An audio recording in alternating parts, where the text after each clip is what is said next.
Hola, ¿qué tal? Bienvenidos a esta transmisión especial en la que los guatemaltecos estamos a la expectativa de lo que pueda decir el presidente de la República, Jimmy Morales, en el seno de la Organización de Naciones Unidas, a donde viajó para presentar un discurso, y seguramente estaremos muy pendientes, no solamente de lo que podría pasar en el seno de las Naciones Unidas, sino también creo que en la población guatemalteca existe en este momento la ansiedad, la incertidumbre de lo que pudiera ocurrir en las próximas horas. Pero en este momento nos ocupa el discurso que pueda pronunciar el presidente Jimmy Morales ante las Naciones Unidas. Y para hablar un poquito acerca de esa trayectoria que tiene el país y el presidente, en este caso Jimmy Morales, ante la Organización de Naciones Unidas, los discursos que ha pronunciado, porque esta sería su segunda ocasión que se presenta y que va a representarnos a todos los guatemaltecos, pues hoy hemos invitado al doctor Francisco Beltranena y al licenciado Edgar Celada. El doctor Francisco Beltranena es catedrático universitario, profesor universitario, y el licenciado Edgar Celada pues ha sido o es más bien investigador del Centro de Investigaciones de Problemas Nacionales de la Universidad de San Carlos de Guatemala. Buenas tardes a ambos. Bienvenidos. Buenas tardes. Bien, como decía al inicio, estamos en una expectativa de lo que el presidente pudiera llegar a decir a las Naciones Unidas, sobre todo por lo que estamos viviendo los guatemaltecos en estos últimos días. Ya sabemos la crisis en las que estamos, quizás se agudizó con la idea del presidente de nombrar non grato a don Iván Velázquez. Luego viene la aprobación de 2 leyes en el Congreso de la República, que en este momento está provocando que mañana los sectores sociales están convocando a un paro nacional. Pero en el marco del discurso y del viaje del presidente Jimmy Morales al seno de las Naciones Unidas, su punto de vista, profesor, empecemos con usted. ¿Qué cree que vaya a pasar? ¿Cuál cree que vaya a ser el discurso que se vaya a presentar luego de lo convulso que estamos en Guatemala? Tradicionalmente, el discurso del jefe de Estado de Guatemala, en su calidad de presidente de la República, en las Naciones Unidas, es insulso, intrascendente, y más que nada es una situación de orgullo y participación de parte de la representación más alta del país en estas condiciones. Obviamente, la situación que se ha venido dando con la Organización de Naciones Unidas, especialmente con la Subsecretaría de Asuntos Políticos de Naciones Unidas, con quien se han intercambiado una serie de situaciones vinculadas al convenio a petición del Estado de Guatemala que se hiciera con las Naciones Unidas sobre la Comisión Internacional contra la Impunidad en Guatemala, CICIG, que fuera firmado entre Guatemala y Naciones Unidas, que llevaron a un punto en el cual el presidente de la República, en mi opinión, aunque no es la opinión de la Corte de Constitucionalidad, yo en mi opinión considero que es un pentubirato, es decir, una dictadura de 5, en donde la república como república ha sido anulada y se cumplió el principio que siempre advirtió el constitucionalista Jorge Skinner Clay, padre del señor embajador de Guatemala en las Naciones Unidas, coincidentemente, quien dijo que la Corte de Constitucionalidad tendría un problema cuando se instituyera en los debates cuando se estaba haciendo la Constitución Política de la República, porque la Constitución dirá lo que dice la Corte de Constitucionalidad que dice.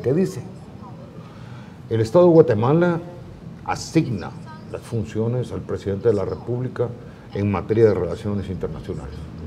La responsabilidad del Estado ante cualquier órgano multilateral o bilateral corresponde exclusivamente al jefe de Estado. Una persona con las canonjías del convenio de la Convención de Viena en asuntos diplomáticos solo le corresponden las obligaciones y los derechos. Si solo agarráramos los derechos, pues qué bonito, ¿verdad? No tiene persecución de ningún orden, no tiene derecho a pagar impuestos, pero tampoco tiene la obligación de cumplir la obligatoriedad de la relación diplomática, es decir, acudir a los llamados de Cancillería, acudir a los llamados de él como jefe de Estado, y mucho menos a ser considerado reprimendado y mucho menos persona non grata, que están correlacionados dentro de la Convención de Viena para asuntos diplomáticos y bilaterales. A mí me da mucha pena que el país haya caído en esto. Me da pena porque las relaciones diplomáticas en realidad deberían haber sido congruentes. No hay una buena relación. La persona que encabeza la comisión puede ser sustituida. ¿Por qué? Porque la importancia de esa comisión en sí misma debería ser la institucionalidad. Por supuesto. Desafortunadamente caímos en un principio en el cual convertimos en héroes a las personas. Y recuerdo yo que allá en el lejano 1847, en una comarca en ese entonces de la República Colombo-Venezolana, por un lado estaba Bolívar, que era el presidente de Venezuela, y por el otro lado estaba Francisco de Paula Santander. Uno era militar y conservador, el otro era abogado y liberal. Y tenían uno a su disputa precisamente por los intereses. Pero a lo que llevo a esta explicación es que decía Francisco de Paula Santander que a los héroes hay que ponerlos bajo la ley y a la ley por encima de las instituciones. Y contestaba Simón Bolívar: usted tiene razón, pero el Estado sin virtud perece. Y ese debate es un debate que tenemos hoy en Guatemala. Los héroes tenemos que ponerlos bajo la ley y las instituciones bajo las leyes. Pero el Estado sin virtud se va a morir. Y esta es una república en donde todos los componentes de la república están siendo atacados por un momento en el cual lo que estamos viendo es un concepto anarquista de vida política versus un concepto republicano. La excusa puede ser falencias de corrupción, el derecho soberano que tiene constitucionalmente, de acuerdo a la Constitución Política de la República, un Congreso de la República, y que ahora resulta que hasta la capacidad de cercamiento de instituciones del Estado que coincidan con secuestro físico de las personas está amparada por la Corte de Constitucionalidad en contra de las garantías principales del orden, la seguridad y la certeza. Entonces, ¿a qué nos estamos enfrentando?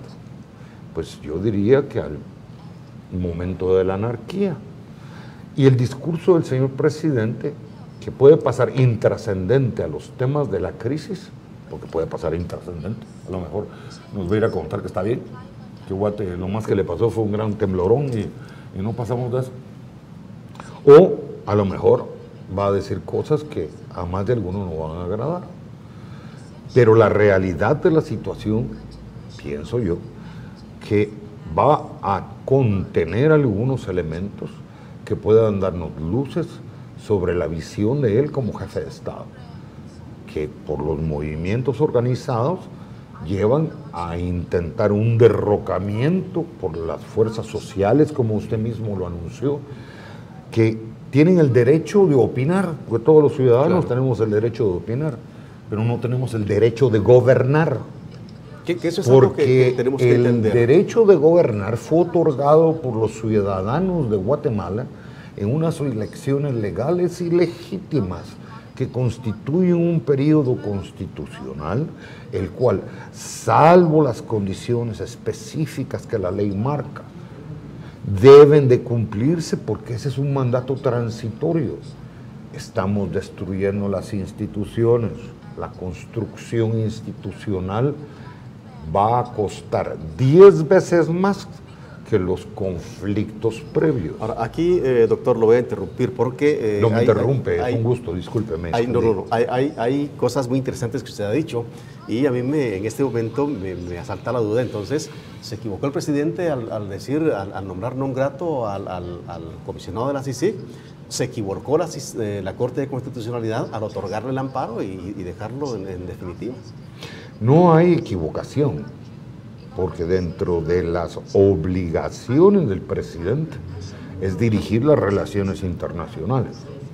Por tanto, la decisión de declarar persona non grata solo puede ser del jefe de Estado.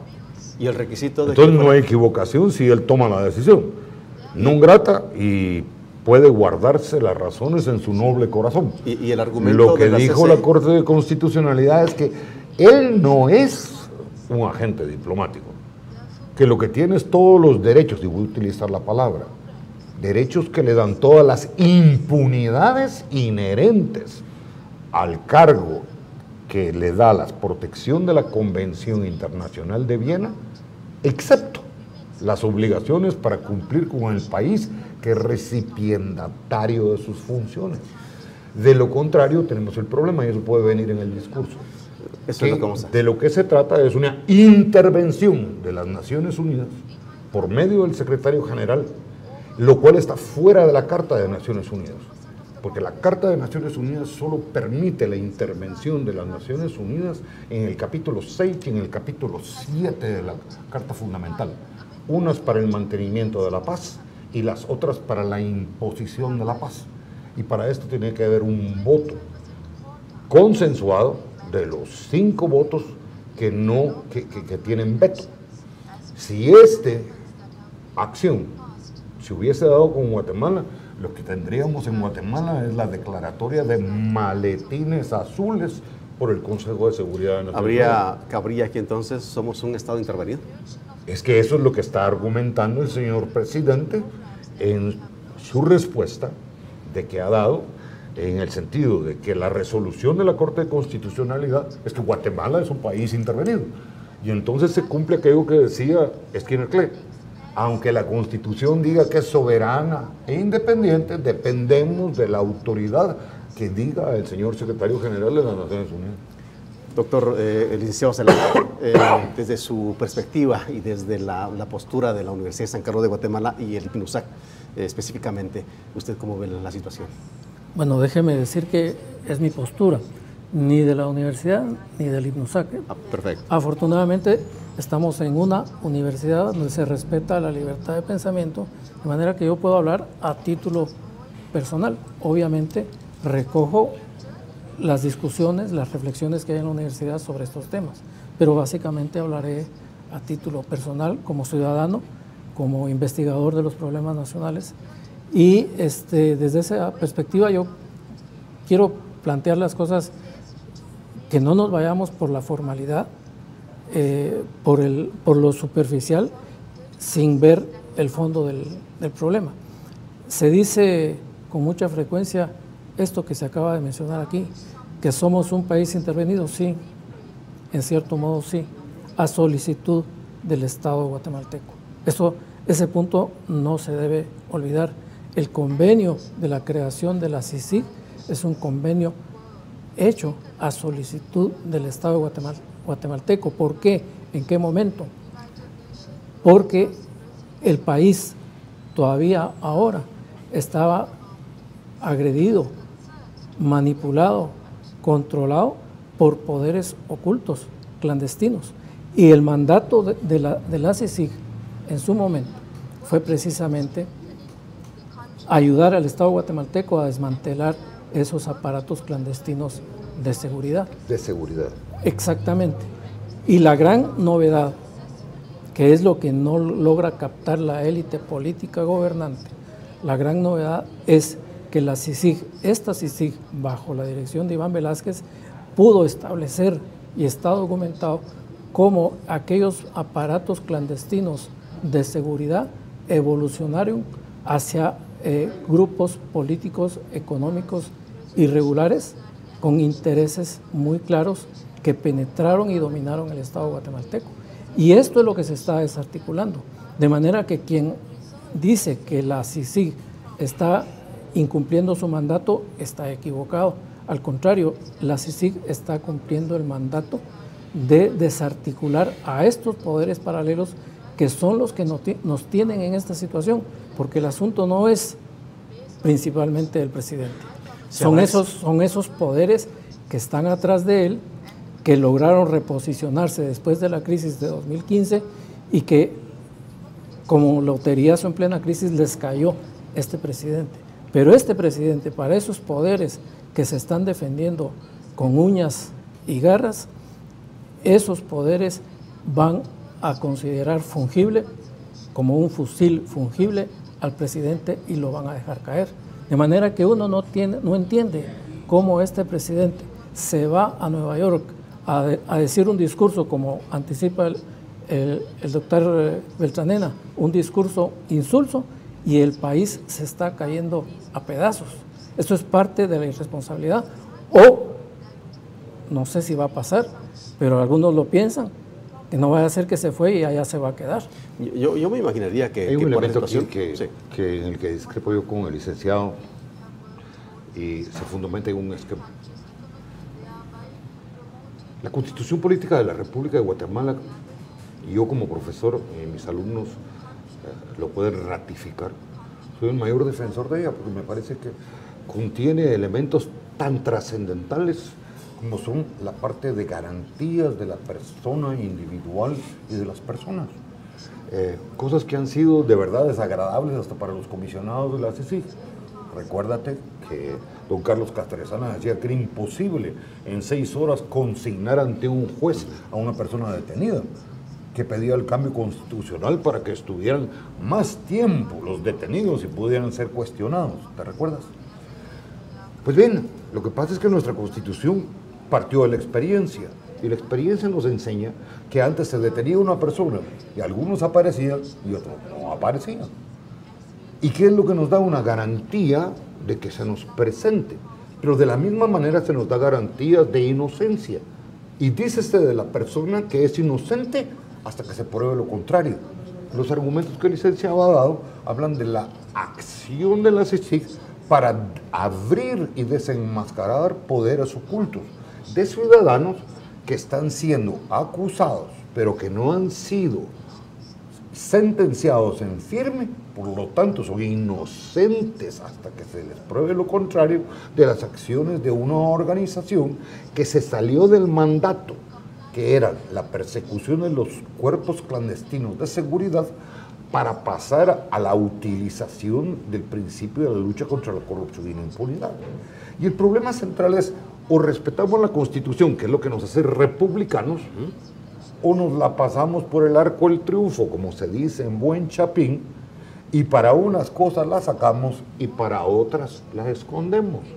Y yo creo, en mi opinión, y lo hago humildemente a mi edad, después de haber tenido suficiente formación y preparación, cumpliendo mis bodas de plata de politólogo, tengo 7 grados académicos, 2 vías de formación política, una en ciencias médicas, otra en ciencias políticas y sociales, y a mi edad, a mis 62 años, he visto bastante, y les puedo decir, el irrespeto a la Constitución política va a ser la ruina de Guatemala.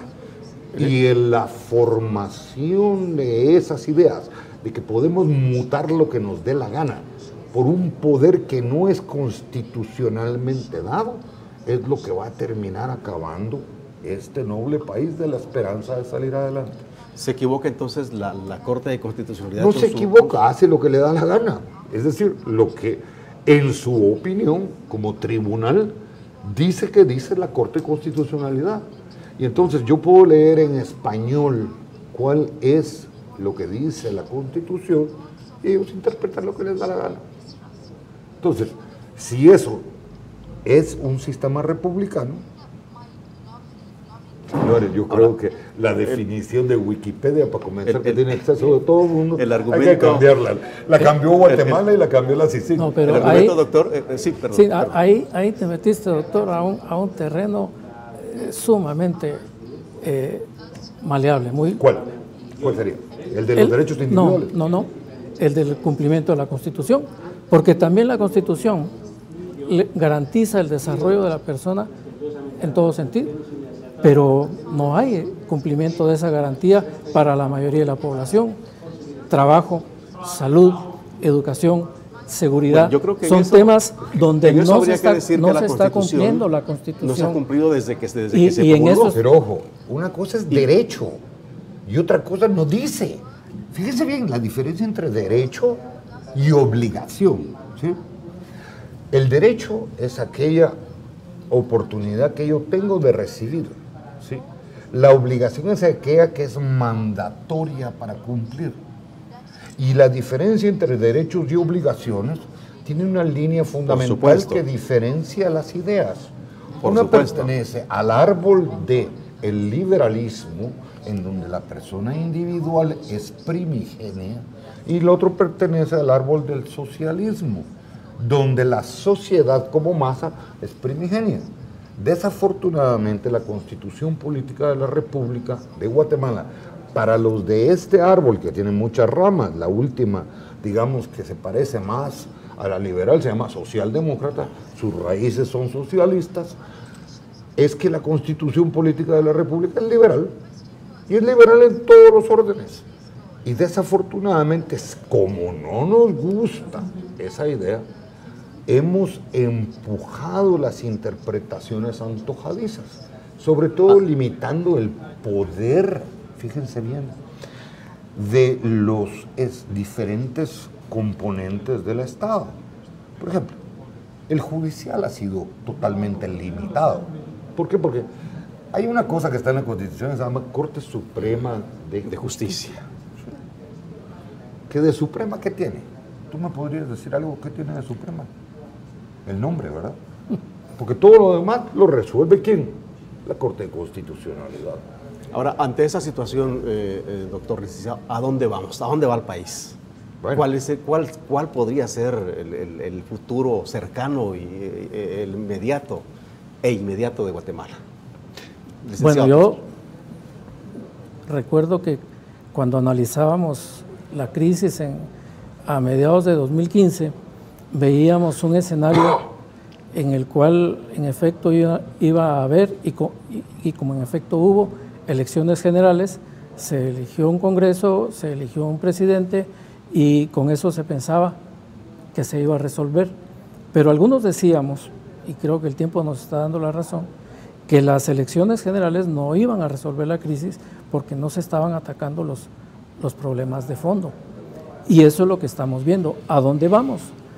Vamos a un escenario de inestabilidad instalada de manera crónica, de gobiernos que duran 2 años, como va probablemente a durar o gobiernos que duran 6 meses, hasta que encontremos una fórmula entre los guatemaltecos, y subrayo, entre los guatemaltecos, para dotarnos de una legalidad que todos respetemos y ante la cual todos seamos iguales. Vamos caminando ahorita hacia un terreno totalmente nebuloso, donde lo único cierto que puede haber es la inestabilidad por el momento. Vamos a ver qué sucede mañana con la gran marcha y manifestación social que se está preparando. Dependerá mucho de la fuerza que tenga esta marcha para el mensaje que reciban no solo quienes ocupan los cargos en el Congreso o en el Ejecutivo, sino las élites que de hecho gobiernan el país. Podemos sostener o puede sostener el país este clima de inestabilidad ¿por cuánto tiempo? Aislado internacionalmente, lo vamos a ver hoy en el mensaje del presidente en Naciones Unidas, lo va a reflejar de algún modo. ¿Cuánto va a durar? Aquí hay que caminar hacia un acuerdo nacional que replantee muchas cosas que no están debidamente atendidas.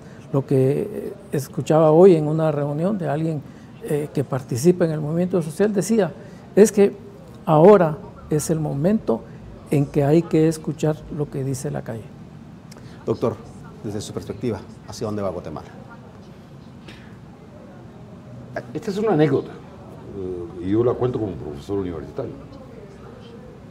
Había un inspector de trenes que llega a una estación de tren y le dice: José, vienen 2 trenes directos a chocarse en tu estación, ¿qué harías? Pon un mensaje telegráfico a la otra estación y aviso que se van a chocar. No hay telégrafo. Saldría corriendo, poner una fogata para que el tren pare. Está lloviendo. Entonces me iría a la casa a traer a María. ¿Y para qué iría a traer a María? Para que vengan a ver cómo se van a chocar los trenes. Aquí hay un choque inevitable. De hecho, déjeme decirle que con mucha pena, desde la irresponsabilidad de mi edad, lo digo, aquí el liderazgo está siendo irresponsable.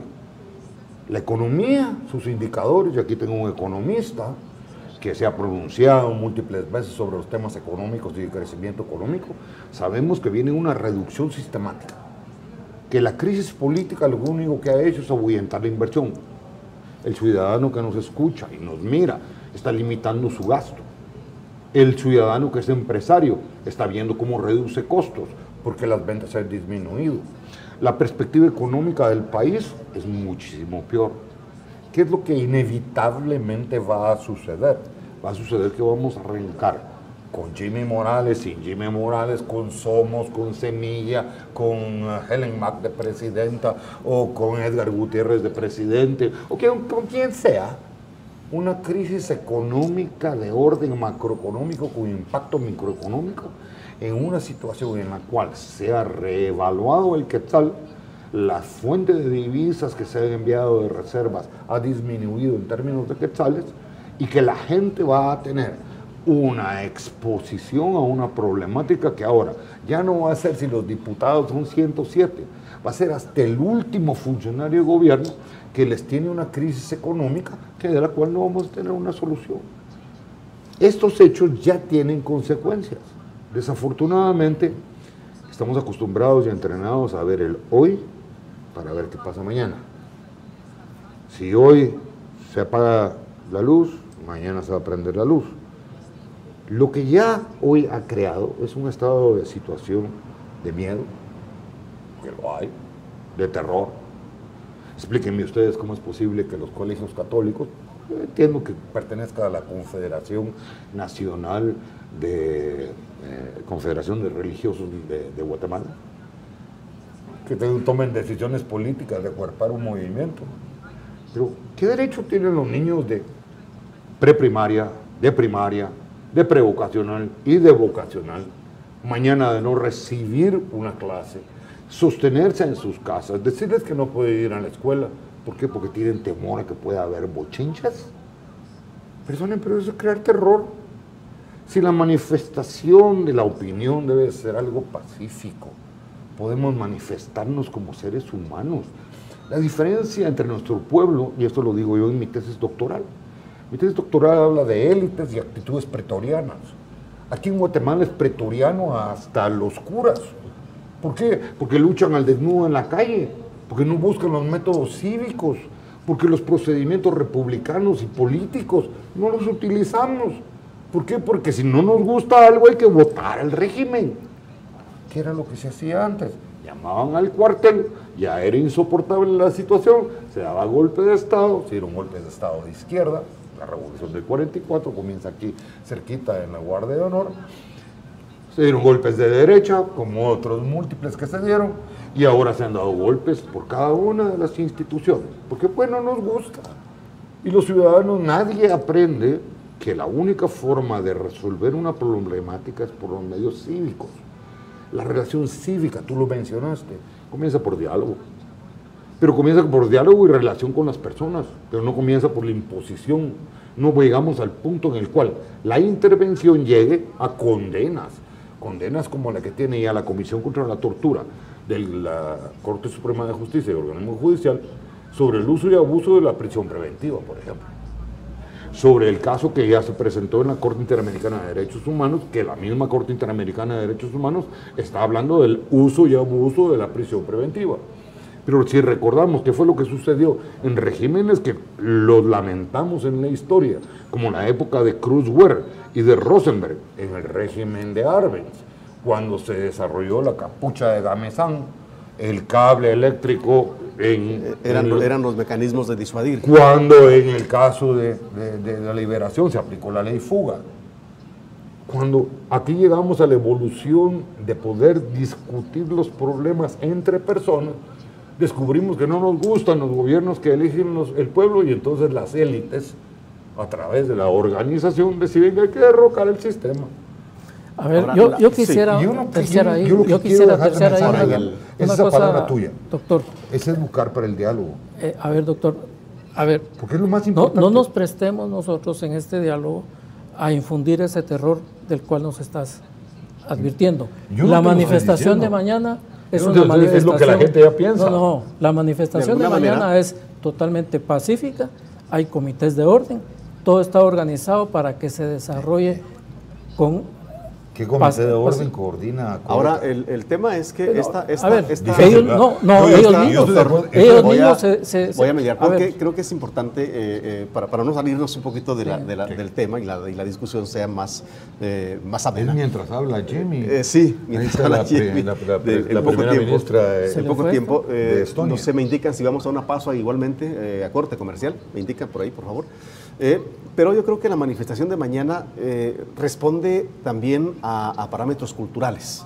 Es decir, en Guatemala estamos desde hace mucho tiempo, desde el 44, creo que es la situación de la cultura nuestra, es que a través de una manifestación, que es la máxima expresión, entre comillas, del pueblo,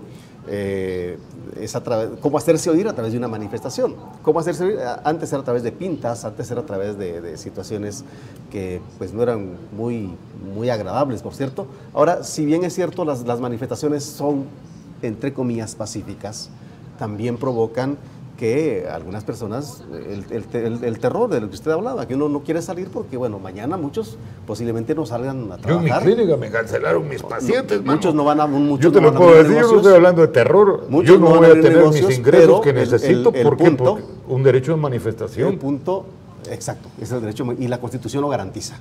Ahora, el punto es cómo controlar a las grandes masas. Tienen autocontrol.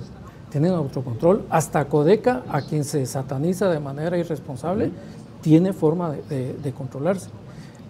Tenemos que, en vías del desarrollo de una cultura de diálogo y una cultura democrática, tenemos que aprender a respetar esas formas de expresión ciudadana y no caer, como repito, en este mensaje que lleva el ánimo de infundir miedo frente al ejercicio de un derecho ciudadano, claro, que es el de manifestación. Lo acabas de decir. Te estoy reflejando la realidad. El punto es que de alguna manera yo en mi práctica, en mi consulta, me hayan cancelado a mí, me hayan tenido que transferir y todavía me dijeron, mire, para el viernes, pues no voy a hacer que el jueves todavía haya problemas. Eso es lo que la gente dice de todos los sectores en corte transversal. Y entonces el problema es que cuando uno es analista, pues si uno quiere ponerse el microscopio así y ver su micromundo, mírenlo. Pero que hay que expandirse y comenzar a ver con un periscopio que nos permita 360 grados. Mira, yo entiendo la molestia. Perdón, doctor. ¿Cuál es tu clientela? ¿Cuál es tu clientela? Puras capas medias acomodadas. Para no caer en la... Por ejemplo, ayer tenía dos pacientes de Jalapa. Dos pacientes de Jalapa, la familia Leal Esteves, por ejemplo. Tenía 3 pacientes que vienen de la zona 1 y 2 y tengo... Pero entonces le reclamas a los ciudadanos que van a ejercer su derecho por esto que está, porque se suspendieron las consultas, supuesto. ¿Y por qué no le reclamas al gobierno que creó esta situación? Pero porque la gente no está saliendo a la calle a manifestar porque tenga ese ánimo de manifestar. Estamos ante un problema real. Yo no juzgo quién creó el problema. No, la gente no salió el 15 de septiembre. Yo creo que lo que los guatemaltecos necesitamos en este momento son elementos de juicio para poder observar de una mejor manera los fenómenos sociales que están ocurriendo. Guatemala en este momento, a partir del 2015 y quizás antes, se viene dando una crisis, una crisis de carencia de liderazgo que ha provocado que caigamos en situaciones de elegir gobernantes que de repente no son los que le convienen al país, pero es lo que al final de cuentas los partidos políticos nos presentan, es lo que al final de cuentas los diferentes sectores proponen como forma o como instrumentos de gobierno. El pueblo no hace más que elegir lo que se le da. Ahora, este punto en el que estamos viendo, que es una crisis creada... Y siempre va a ser así. ¿Perdón? Y siempre van a elegir entre lo que se les dé. No Por van a supuesto. elegir entre lo que no se les dé. Eso es un hecho. Ahora, el punto es cómo entonces nos organizamos o cómo se organizan aquellas élites que quieren tomar el poder. Y digo élites, y cuando digo élites estoy refiriéndome a la élite de izquierda, porque hay una élite de izquierda que quiere gobernar, hay una élite de derecha que ha gobernado. Cómo esas élites ahora proponen verdaderos líderes con un pensamiento diferente, con una propuesta diferente. Pero no es así, hombre, la realidad. Pero me parece La realidad Marvin, me parece que ahí andamos mal. A ver, hay un descontento ciudadano evidente frente a un órgano del Estado como es el Congreso de la República. Lo que ha estado pasando desde el 14 de septiembre para acá, para hoy apenas unos cuantos días, es que la ciudadanía espontáneamente le está revocando el mandato a los diputados porque dieron una muestra. Ahora, legalmente no lo pueden revocar, ese es pero punto. es su subjetividad, que es la que los lleva a manifestar. Les están diciendo: señor, usted no me representa, usted está cobrando un sueldo que se le está pagando por ser incapaz. Diputados que dijeron: sí, yo voté por eso, pero no lo había leído. Contra eso se está rebelando la gente. Esa crisis, ante eso, ¿cuál sería la solución? ¿Por qué se opusieron a cuando hicimos la propuesta de elegir el Congreso en mitades? ¿Por qué se opusieron a que hiciéramos dos cámaras, Senado y Cámara Baja? ¿Por qué? Porque en aquel entonces era propuesta del Muso Ayao. Resulta que el Muso quería periodos más rápidos de poder decir: mire, este no sirve, fuera. Sí. ¿Por qué? Porque en 2 años es suficiente. No. Ahora, a mitad de periodo, hay partidos políticos que ahora se vinieron a dar cuenta que apoyaron la ley, reformas a la ley electoral y de partidos políticos. Tú, como investigador de la Universidad de San Carlos, deberías revisar la participación que tuvieron en las modificaciones a la ley electoral. Que a alguien se le ocurrió de repente que quería hacer un subpartido que se llama Semilla, en el cual están incorporados muchos de ustedes, que por la propia ley ya no les da tiempo de ser partido. Ahora lo que quieren es cambiar las reglas del juego para que cuando estamos en el periodo de 15 meses de elecciones puedan legalmente constituirse en partidos políticos. Eso no es así. Claro que es así. Perdóname, la convocatoria de elecciones no es la convocatoria de elecciones de acuerdo a la ley. Valdría la pena escuchar el argumento del Estás levantando un argumento que no tiene fundamento.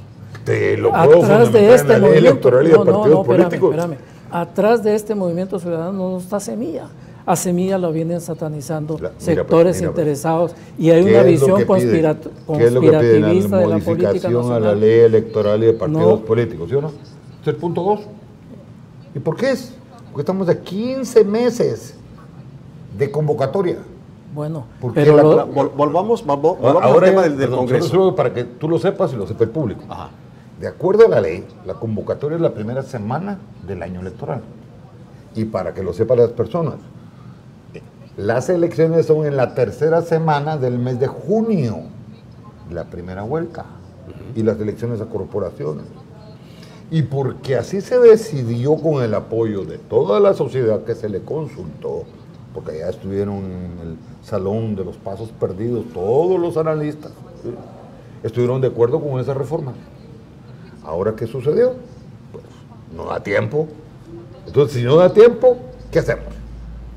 Ahora, lo peor, vamos precipitados a 15 meses de las elecciones, vamos precipitados con cierre de partidos políticos, vamos precipitados con los que van a estar, nada más. Y la pregunta es, ¿eso satisface los intereses de todos? No, como tú lo dijiste, porque la pregunta de él es las élites. Las élites no están satisfechas con esas condiciones. Y entonces, ¿qué pasa? Organizar un partido político tiene una serie de requerimientos. Si mal no me equivoco, andamos en 45,000 afiliados ahorita. 23. Bueno, sí, con las reformas. Con las reformas, 45,000. Pero además ya no como antes, que se firmaba el libro y muchos firmaban libros, no. Ahora hay que presentar a la persona, a la auditoría. Son 45,000 movimientos de todo el país que requieren además una estructura de organización que va desde el municipio al departamento y del departamento a la nacional. Me anuncian que en unos minutos estamos ya con el discurso del presidente Jimmy Morales en la sede de las Naciones Unidas y que vamos a estar un poquito atentos a esto porque queremos saber qué es lo que el presidente dirá ante esta organización en donde se reúnen los líderes del mundo para hablar de diferentes temas, y como usted bien dice, el discurso puede pasar desapercibido ante la situación que estamos viviendo los guatemaltecos, que no sabemos en este momento qué nos interesa más, si nos interesa más el discurso, si nos interesa más saber qué va a pasar mañana, si nos interesa más que el dólar baje o suba, si nos interesa más que los combustibles suban de precio en el momento que se les ocurra, pero creo que en este momento entonces vamos entonces a escuchar y ver al presidente de la República, Jimmy Morales.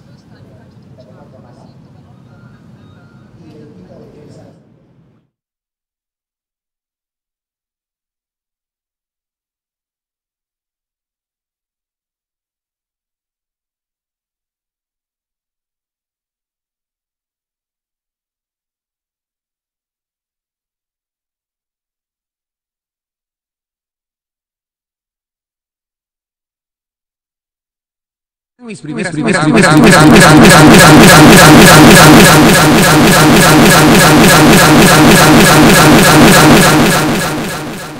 también hemos puesto como Guatemala al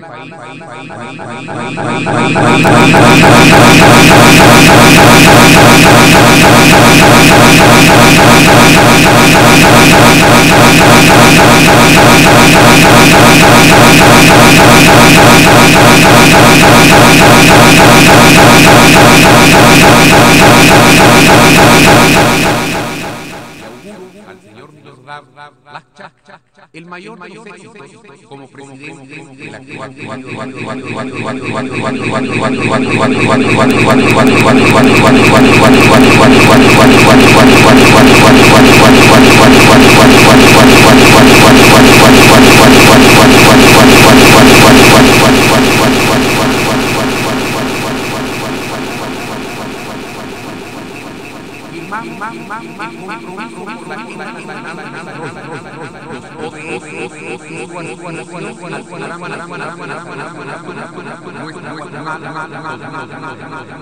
para alcanzar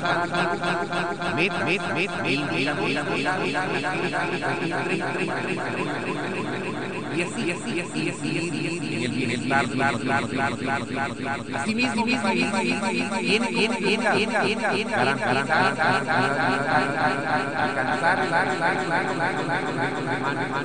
poner elevar la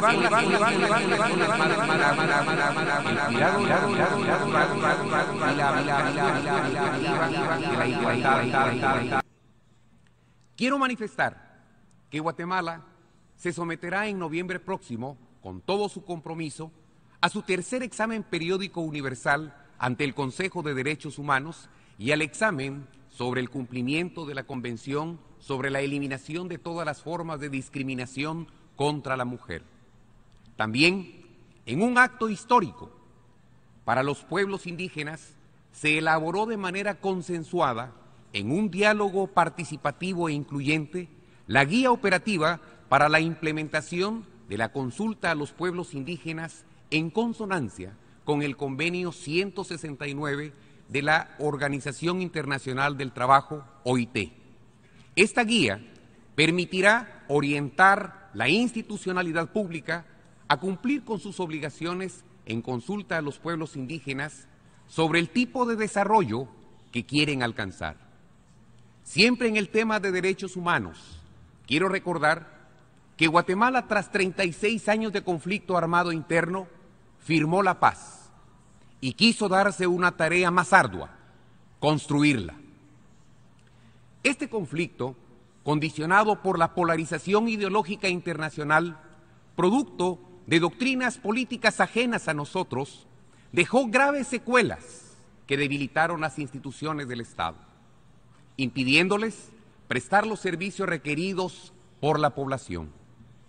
Reconocida nuestra debilidad para emprender nosotros el camino, acudimos a la Organización de las Naciones Unidas y fue así como a nuestra iniciativa celebramos con la organización el acuerdo para establecer una Comisión Internacional para la Impunidad en Guatemala, denominada CICIG. Esta experiencia, que es única en el mundo, tiene un importante mandato, por lo que se hace necesario su fiel cumplimiento, no solo en lo que a nosotros respecta, sino en función del Estado de Derecho. La comisión comenzó a funcionar en el año 2007, habiéndose pactado en un principio una duración de 2 años, periodo que ha sido prorrogado 5 veces. El último empezó el 4 de septiembre. Esta prórroga, que yo anticipadamente firmé, es muestra de nuestro más firme propósito: fortalecer y apoyar la comisión para que alcance el fin de trasladar sus capacidades a las instituciones del Estado, sin ningún tropiezo ni entredicho. Para lo cual, también mi administración ha hecho un significativo incremento presupuestario al sector justicia, incremento sin precedente en la historia del país, con el propósito de que Guatemala tenga un sistema de justicia fuerte. Mucho de bueno hay en el quehacer de la CICIG y precisamente por eso la respaldamos.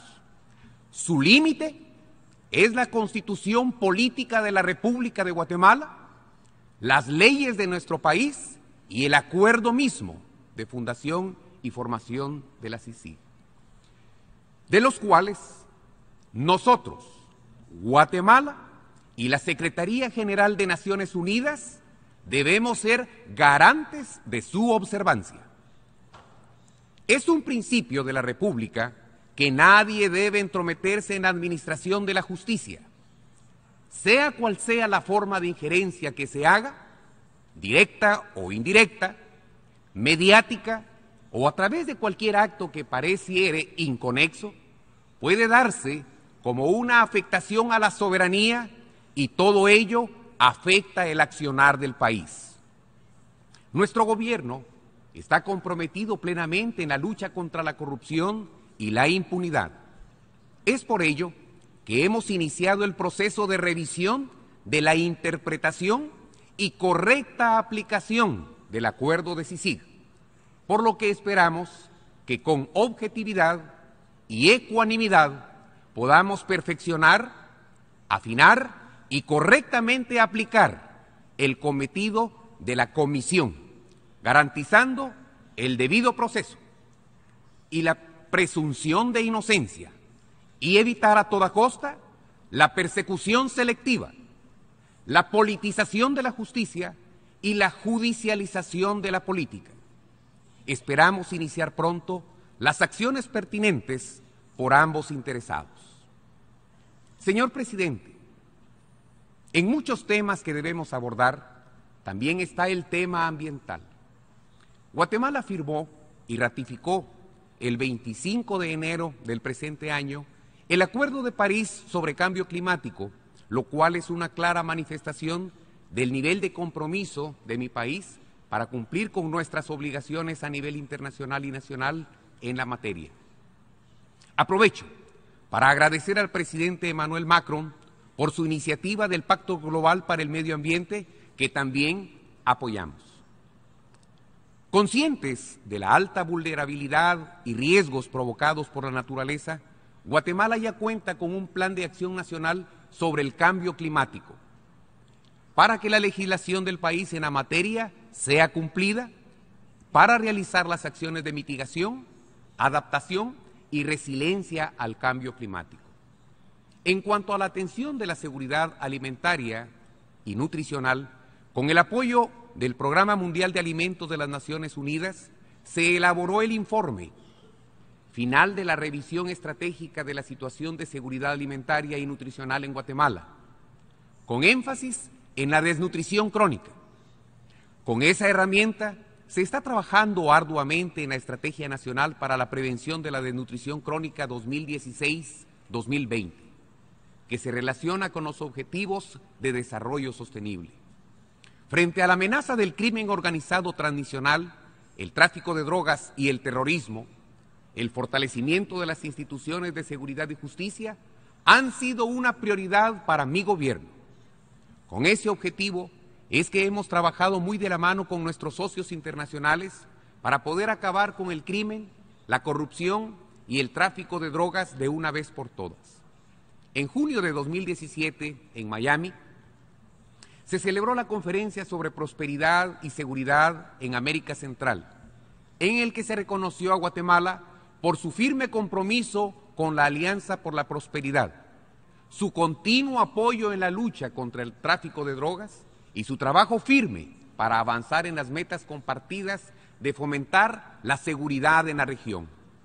Señor presidente, un tema de capital importancia para mi país y que siempre hemos abordado con seriedad son los esfuerzos interinstitucionales e internacionales sobre el fenómeno migratorio, resaltando especialmente las alianzas creadas con El Salvador, Honduras, junto a México y los Estados Unidos de América. Con estos actores hemos enfocado esfuerzos para dinamizar la economía y mejorar las condiciones de seguridad con el fin de disminuir la migración y reducir el riesgo que corren los migrantes al iniciar una travesía tan peligrosa en búsqueda de mejorar su calidad de vida. Por eso valoramos el esfuerzo de todos los Estados miembros de esta organización en el proceso de negociación del Pacto Global para la Migración Segura, Ordenada y Regular, el cual se proyecta como un mecanismo actualizado en el seno de las Naciones Unidas que prioriza la capacidad, trabajo y contribución de los migrantes sin importar su estatus migratorio. En concordancia a las necesidades de atender a nuestros connacionales, hemos ampliado la cobertura consular en América del Norte con el fin de promover y proteger los derechos humanos de los migrantes que se encuentran en este país y prestar los servicios consulares de manera más cercana a estas personas. También quisiera mencionar que Panamá y Guatemala suscribieron en abril un acuerdo de intercambio de información y alerta migratoria, el cual facilita la movilidad de las personas de ambos países y establece lazos de cooperación en materia migratoria. En esa línea, quiero referirme a nuestros llamados jóvenes soñadores que hoy son parte de este grupo que aporta con su talento, conocimiento y trabajo al desarrollo de las comunidades donde actualmente viven. Al igual que otros países, quienes cuentan con soñadores amparados bajo el programa DACA, Guatemala espera que prospere el sentimiento humano del pueblo y la solidaridad regional del gobierno estadounidense para que en los próximos meses pueda materializarse en el Congreso la legislación que les permita a este grupo de jóvenes y niños contar con un estatus legal que permita estar estudiando en los Estados Unidos. Señor presidente, la vocación de mi país en el ámbito multilateral tiene como objetivo contribuir a fortalecer las condiciones para una paz sostenible sobre el terreno. Es precisamente en este ámbito en el cual el mantenimiento de la paz constituye una de las tareas más nobles de esta organización, en la que Guatemala se enorgullece en participar. Nuestro compromiso se encuentra reflejado en el despliegue de nuestros contingentes en la República Democrática del Congo, en otras misiones en el continente africano, donde participamos activamente, así como también en Haití, en donde contingentes guatemaltecos apoyaron directamente en los esfuerzos nacionales contra la MINUSTA, cuyo mandato está por finalizar. Nos honra asimismo poder continuar participando en la misión de las Naciones Unidas en Colombia, seguir contribuyendo de manera constructiva en los esfuerzos internacionales con el más alto nivel de profesionalismo y dedicación. Señor presidente, Guatemala, en congruencia con la iniciativa mundial hacia el desarme y no proliferación de las armas nucleares, condena enérgicamente los actos de provocación y desestabilización que atentan contra la paz y la seguridad internacionales, los cuales incrementan tensiones no solo a nivel regional, sino mundial, e impiden un diálogo pacífico con miras a coadyuvar a la desnuclearización.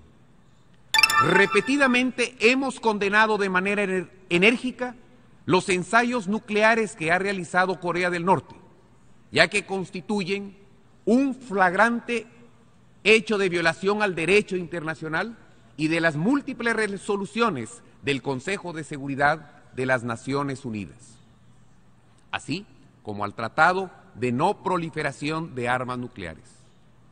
Únicamente se podrá lograr la seguridad colectiva a través de la prohibición y total eliminación de las armas nucleares.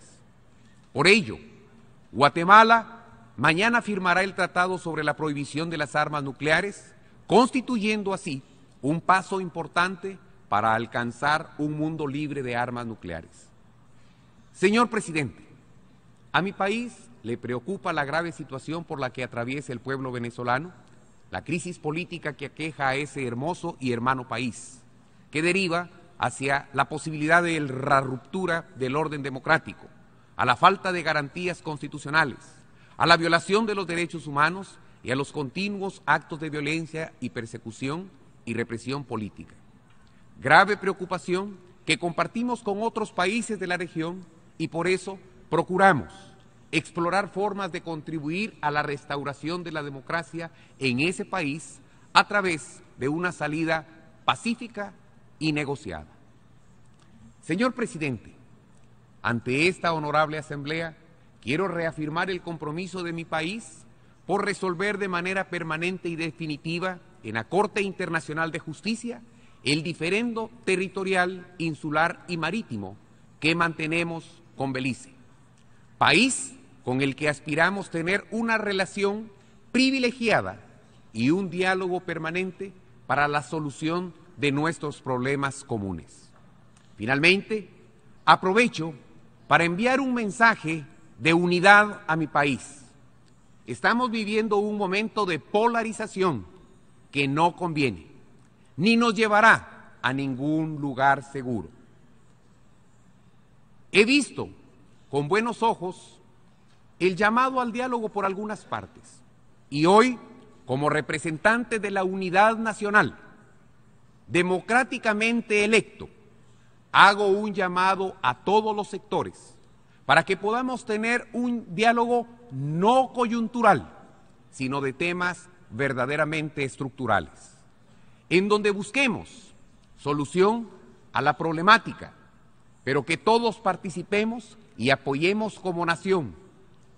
Esa participación nos permitirá hablar de las reformas profundas al Estado que necesitamos solventar en temas de seguridad y justicia, de desarrollo económico, social, rural y urbano, así como el tema de participación política y funcionamiento del Estado. Retorno a mi país, como siempre, con la esperanza de un mejor futuro. Muchas gracias a todos y en nombre del pueblo de Guatemala al que represento, Dios les bendiga. Buena tarde.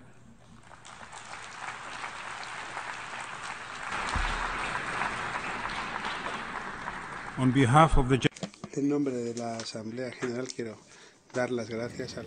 Bien, ese ha sido el discurso que estábamos esperando, creo, la mayoría de guatemaltecos, pero especialmente nosotros para conocer cuál es, luego de escuchar al presidente Jimmy Morales, cuál es el punto de vista que tienen nuestros invitados esta tarde, porque me parece que el tema de los objetivos de desarrollo sostenible fue abordado también, pero creo que el tema que a los guatemaltecos nos estaba ocupando en cuestión de expectativa de lo que iba a decir al respecto era el tema de la CICIG. Pero ustedes, ¿cómo lo vieron?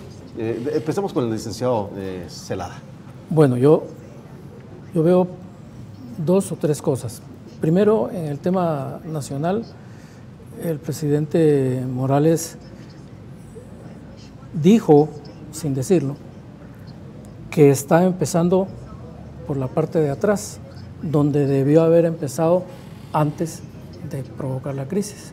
Porque ahora se viene a dar cuenta él de la necesidad de replantear el mandato de la CICIG.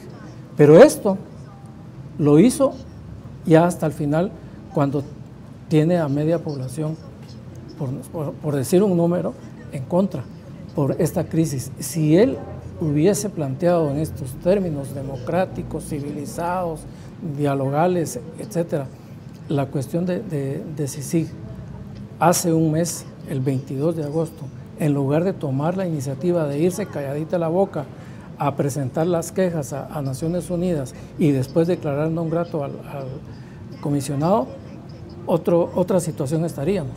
Pero está llegando tarde al planteamiento de la cuestión. No digo que no sea posible discutir el tema del mandato de la CICIG, y ahora sí se está acordando de la cláusula 12 del convenio de creación, pero eso debió haberlo hecho un mes atrás.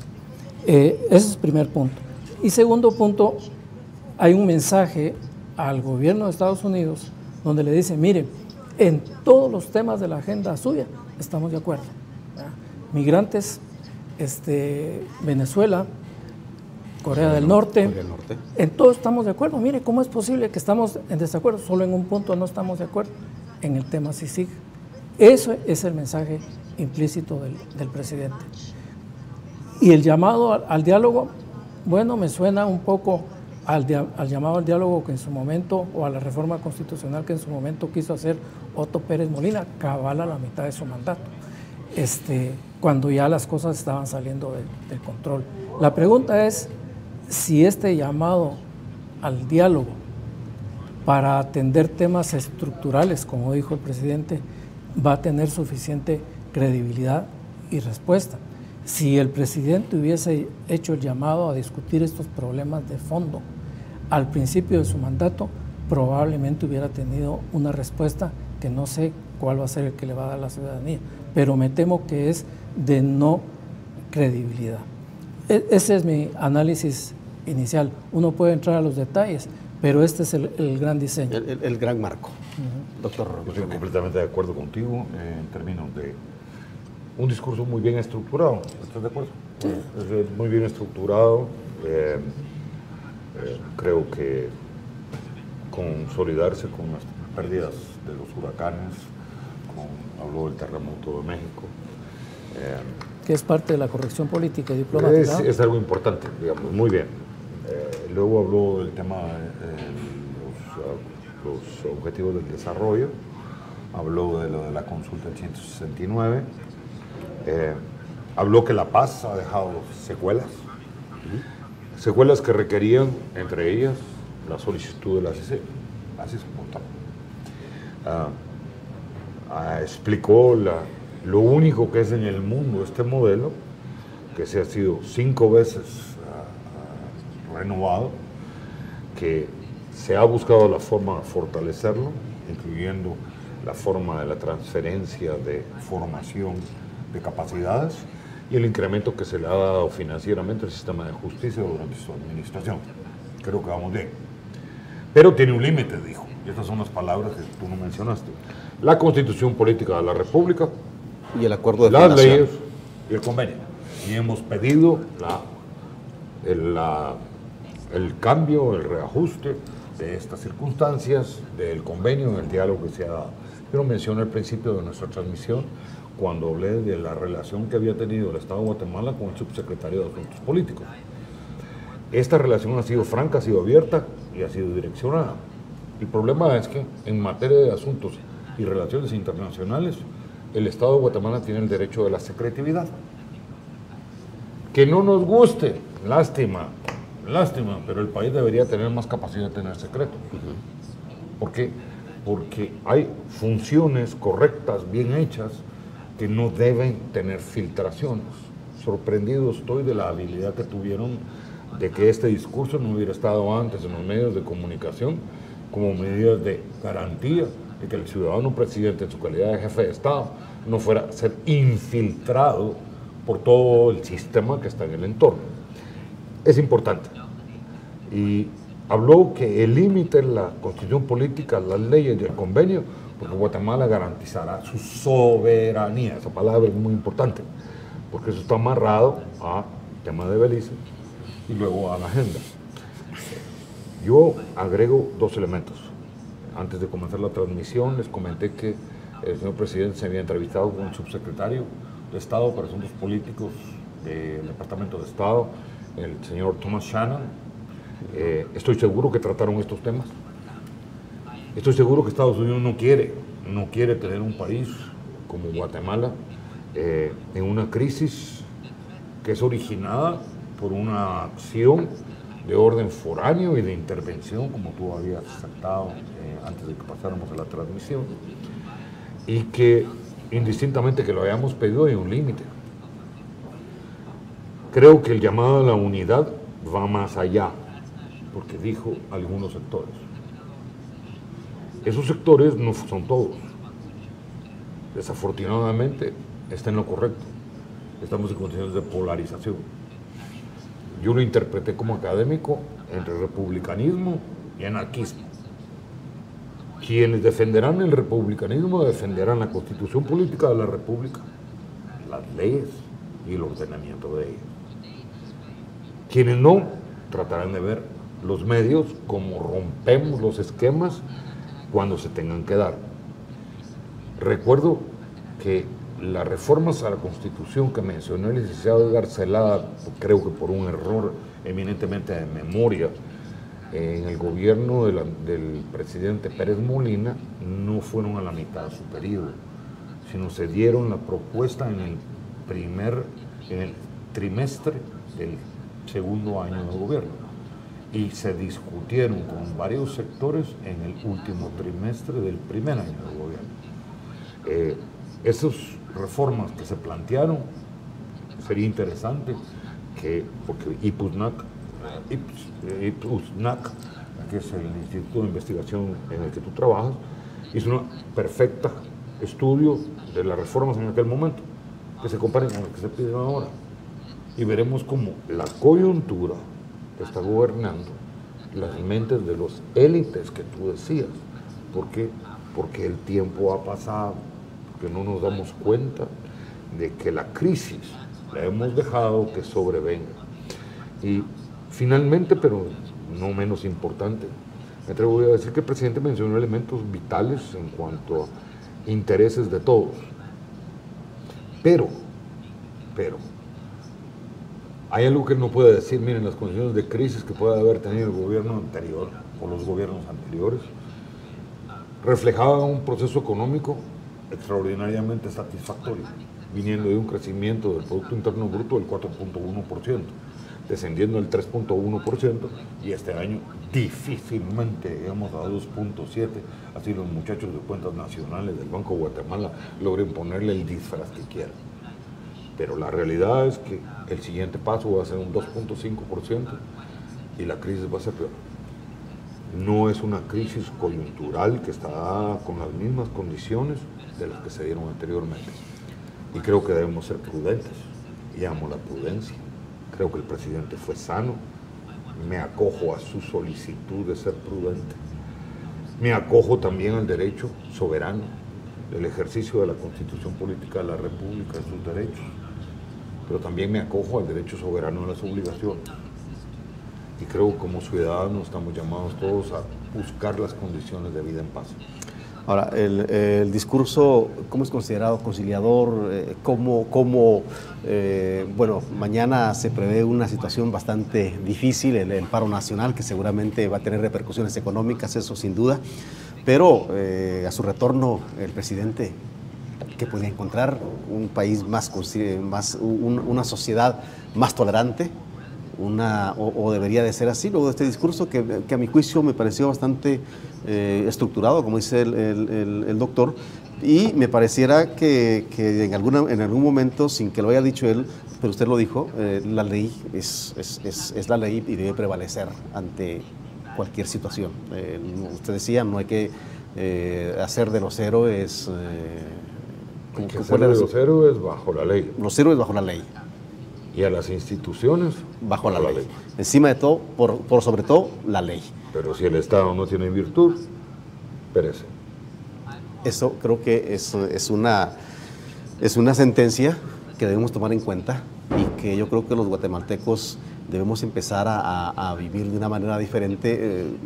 Desde lo que nosotros hacemos como periodistas, quisiéramos hacer un país conciliado, una sociedad no confrontada, sino más bien una sociedad tolerante en la que pudiéramos convivir diferentes. Si volvemos a los temas de la ideología, que creo que va quedando un poquito ya fuera de contexto, pero si cayéramos otra vez en eso, creo que sería bueno ser nuevamente tolerantes. Mañana una manifestación que yo no sé si es temor o será precaución de muchos que no van a salir de casa, pero se espera que por lo menos unos 60,000, eso han dicho, creo que la universidad, los dirigentes de la universidad han dicho que esperan por lo menos 60,000 personas en estas manifestaciones.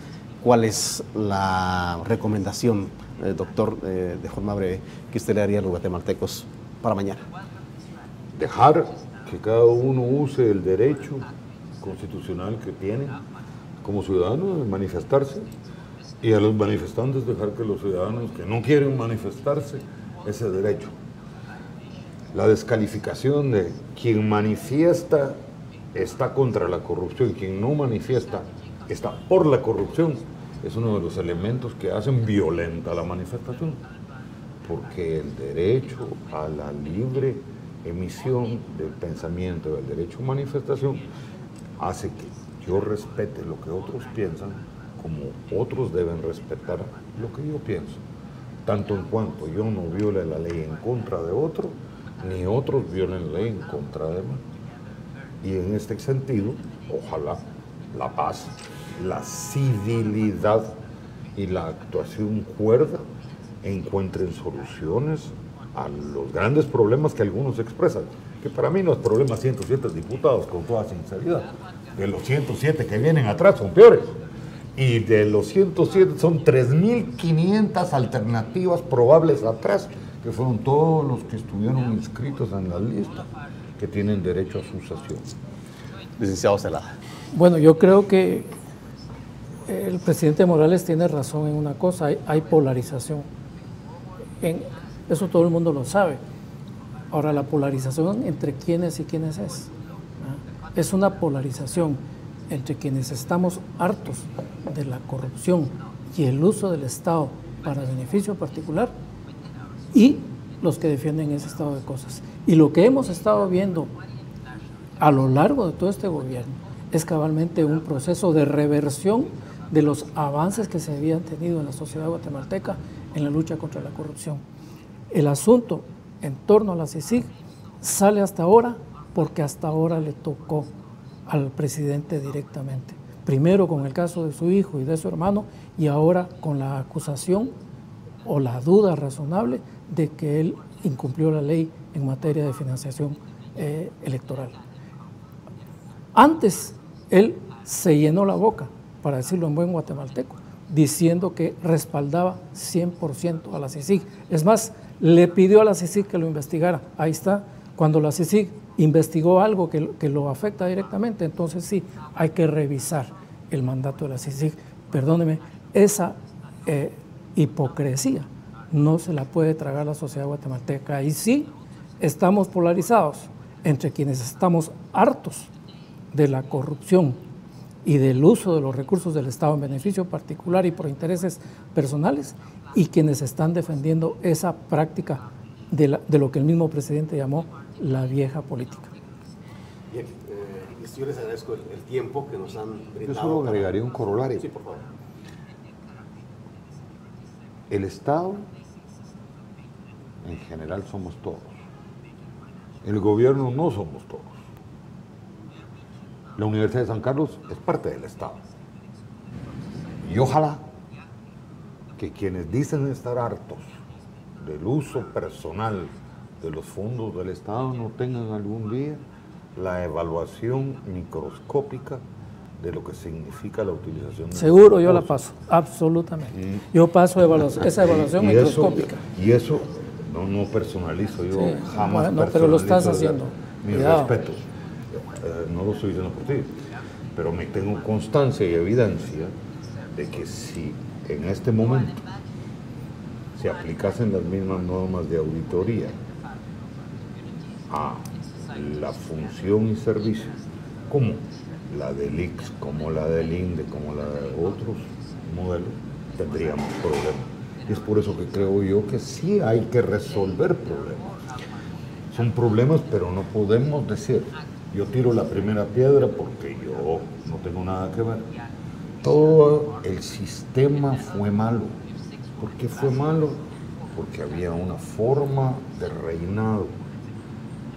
Algo así como el rey era por el tiempo de vida, el presidente por los años electos, el rector por los años electos y venite que sos mi cuate. Igual el ministro, igual el alcalde, igual el concejal, igual el diputado, igual... Pero es un sistema de más de 100 años. Eso era algo que era la vida. Ok, vamos a cambiarlo. Vamos, de acuerdo, vamos hay a que cambiar. Vamos a meritocracia, vamos a y meritocracia. la señal de que va a cambiar es la manifestación de mañana. Y que la generación... Porque la generación joven que esperaríamos. está manifestando mañana, que son los que encabezan este movimiento, quieren otro país. Ojalá Yo sean creo los mejores. yo creo que sí. Todos queremos otro país. Exactamente. Todos queremos Pues, otro bueno, país. bueno, bueno. Generaciones anteriores, generaciones actuales y futuras definitivamente van a querer un país diferente, pero eso se lo tuvimos que haber dejado nosotros a nuestros hijos para que nuestros hijos se lo hereden a sus hijos, y creo que esa cadena nos corresponde ahora, aún posiblemente estemos a tiempo, pero lo que pueda ocurrir en Guatemala es responsabilidad de los guatemaltecos. Eso es lo que yo considero y estoy de acuerdo con usted. El Estado somos todos, aun y cuando está conformado en 3 instituciones, está formado de 3 pilares, en donde estamos obviamente todos con la obligación de responder a esas obligaciones que hablaba el doctor, pero también obtener esos derechos que la Constitución nos asiste. Buenas tardes a ambos, gracias por habernos acompañado. Gracias por la paciencia. A ustedes muchas gracias, a ustedes gracias por sintonizarnos a través de Radio Nuevo Mundo 96.1 FM y a través de canal Nuevo Mundo 29 en Claro y 42 en Tigo. Bueno, ahí estamos. Muchísimas gracias.